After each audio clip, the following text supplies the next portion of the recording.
تمام احباب درود شریف النبی اللهم صل علی محمد وعلی آل محمد كما صلیت علی ابراہیم وعلی آل ابراہیم انک حمید مجید اللهم بارک علی محمد وعلی آل محمد كما بارکت علی ابراہیم وعلی آل ابراہیم انک حمید مجید یا رب صل وسلم دائما ابدا علی حبیبک خیر الخلق كلهم الحمد لله الذي لم يتخذ ولدا ولم يكن له شريك في الملك ولم يكن له ولي من الذل وكبره تكبيرا۔ حضور اقدس صلی اللہ علیہ وسلم نے ارشاد فرمایا، جس شخص نے 10 درہم میں کوئی کپڑا خریدا اور ان 10 دراہم میں سے کوئی 1 درہم بھی حرام کا تھا، جب تک وہ کپڑا اس کے جسم پر رہے گا اللہ جل شانہ اس کی نماز قبول نہیں کرے گا۔ حضور اقدس صلی اللہ علیہ وسلم نے ارشاد فرمایا، جس شخص نے 10 درہم میں سے کوئی کپڑا خریدا، ان 10 درہم میں سے کوئی 1 درہم بھی حرام کا تھا، جب تک وہ کپڑا اس کے جسم پر رہے گا اللہ جل شانہ اس کی نماز قبول نہیں کرے گا۔ حضور اقدس صلی اللہ علیہ وسلم نے ارشاد فرمایا، جس شخص نے 10 درہم میں کوئی کپڑا خریدا، ان 10 درہموں میں سے کوئی 1 درہم بھی حرام کا تھا، جب تک وہ کپڑا اس کے جسم پر رہے گا اللہ جل شانہ اس کی نماز کو قبول نہیں فرمائے گا۔ میرے محترم دوستوں اور بزرگوں، انسان کو دنیا میں اپنی کمائی پر اچھے طریقے سے نظر رکھنی چاہیے اور اس کمائی کا ہر اعتبار سے خیال کرنا چاہیے کہ اس میں اگر خدا نخواستہ کوئی حرام کی ملاوٹ ہوگی تو وہ فرمایا کہ اللہ کے ہاں کوئی عبادت بھی اس کی قبول نہیں ہے۔ دوسری حدیث مبارکہ ہے، حضور اقدس صلی اللہ علیہ وسلم نے ارشاد فرمایا، اے سعد، اپنے کھانے میں حلال کا اہتمام کرو، تمہاری دعائیں قبول ہوں گی۔ اس ذات کی قسم جس کے ہاتھ میں میری جان ہے، ایک بندہ اپنے پیٹ میں کوئی حرام لقمہ ڈالتا ہے تو اللہ جل شانہ 40 روز تک اس کا نیک عمل قبول نہیں کرتا، اور جس بندے کا گوشت حرام کا ہوگا آگ اس کی زیادہ مستحق ہوتی ہے۔ حضور اقدس صلی اللہ علیہ وسلم نے ارشاد فرمایا، اے سعد، اپنے کھانے میں حلال کا اہتمام کرو، تمہاری دعائیں قبول ہونے لگیں گی۔ اس ذات کی قسم جس کے ہاتھ میں محمد صلی اللہ علیہ وسلم کی جان ہے، ایک بندہ اپنے پیٹ میں کوئی حرام لقمہ ڈالتا ہے تو اللہ جل شانہ 40 روز تک اس کا نیک عمل قبول نہیں کرتا۔ جس بندے کا گوشت حرام کا ہوگا آگ اس کی زیادہ مستحق ہوتی ہے۔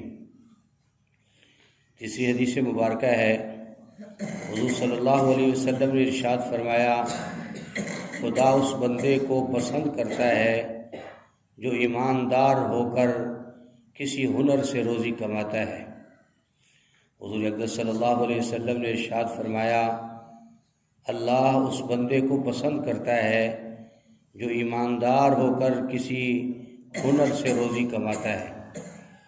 یعنی اللہ جل شانہ کو وہ بندہ بڑا پسند ہے جو ایماندار بھی ہو اور کوئی بھی ہنر اس کے پاس ہے، فرمایا اس سے وہ روزی کماتا ہے تو اللہ کا یہ پسندیدہ بندہ ہے۔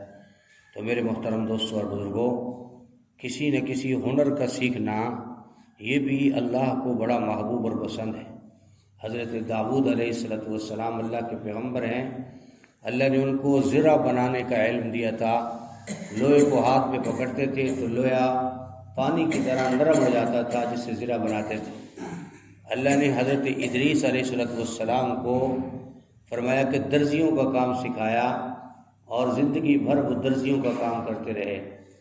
تو ہنر بھی سیکھنا یہ بہت بڑی سعادت کی بات ہے، لیکن ہمارے ہاں بدقسمتی یہ ہے کہ یہاں تو ہر آدمی کو ہم تعلیم یافتہ بنانا چاہتے ہیں، بس اس کو ایسا تعلیم یافتہ بناتے بناتے اس کی عمر کا حصہ برباد ہو جاتا ہے، نہ وہ ادھر کا رہتا ہے نہ ادھر کا رہتا ہے۔ تو فرمایا جو معاشرے میں باعزت ہنر ہیں انہیں فرمایا اپنی اولاد کو سکھانا چاہیے، اور ایمانداری کے ساتھ جس کے پاس ہنر ہے اور وہ اس ہنر سے ایمانداری سے روزی کماتا ہے تو ایسا بندہ بھی اللہ کو بڑا محبوب ہے، اللہ کو پسند ہے۔ ایسا آدمی، آگے حدیث آ رہی ہے، فرمایا شام کو جب تھک ہار کر سوتا ہے اللہ پاک اس کے دن بھر کے سارے گناہوں کو معاف فرما دیتے۔ اس لیے میرے محترم دوستوں اور بزرگوں، حضور صلی اللہ علیہ وسلم کے جو فرامین ہیں، آپ صلی اللہ علیہ وسلم کے جو ارشادات ہیں، یہ ایسا ان میں نور ہے کہ انسان ان کو پلے باندھ لے اور اس کے عمل کی پوری کوشش کرے تاکہ جو ہے انسان فرمایا کہ دنیا اور آخرت میں کامیاب ہو سکے۔ جب انسان پیدا ہوتا ہے تو اس کی خوراک، اس کی ہڈیاں، اس کا جسم، اس کا بنانا، اس کا بننا فرمایا کون کر رہا ہوتا ہے؟ اللہ خود بنا رہا ہوتا ہے۔ اب یہ بڑا ہو جاتا ہے، اس وقت بھی اسے چاہیے کہ جس اللہ نے اس کو بنا کر دنیا کے پیٹ میں بھیج دیا ہے، اب اگر اس نے حلال کی طرف اپنا ہاتھ بڑھایا تو اللہ کی طرف سے خیر و برکت آ جائے گی۔ اللہ پاک ہم سب کو جو حدیث مبارکہ ہم نے سنی ہے، اللہ پاک ہمیں ان پر عمل کرنے کی توفیق نصیب فرمائے۔ الحمدللہ رب العالمین والعاقبۃ للمتقین والصلاۃ والسلام علی سید الانبیاء والمرسلین۔ اللہم انک عفو کریم تحب العفو فاعف عنا یا کریم۔ اللہم احسن عاقبتنا فی الامور کلها واجرنا من خزی الدنیا وعذاب الآخرہ۔ اللہم اکفنا بما شئت، اللہم انا نجعلک فی نورہم ونعوذ بک من شرورہم۔ اللہم انی اسألک الہدی والتقی والعفاف والغنی، لا الہ الا انت سبحانک انی کنت من الظالمین، وافوض امری الی اللہ ان اللہ بصیر بالعباد۔ اللہم انت السلام ومنک السلام، تبارکت ربنا وتعالیت یا ذا الجلال والاکرام۔ اللہم انی اسألک رزقا طیبا علما نافعا عملا صالحا۔ اللہم رب ارحمہما کما ربیانی صغیرا، اللہم رب ارحمہما کما ربیانی صغیرا۔ اللہم انا علی ذکرک وشکرک وحسن عبادتک، ربنا تقبل منا انک انت السمیع العلیم وتب علینا انک انت التواب الرحیم۔ صلی اللہ تعالی علی خیر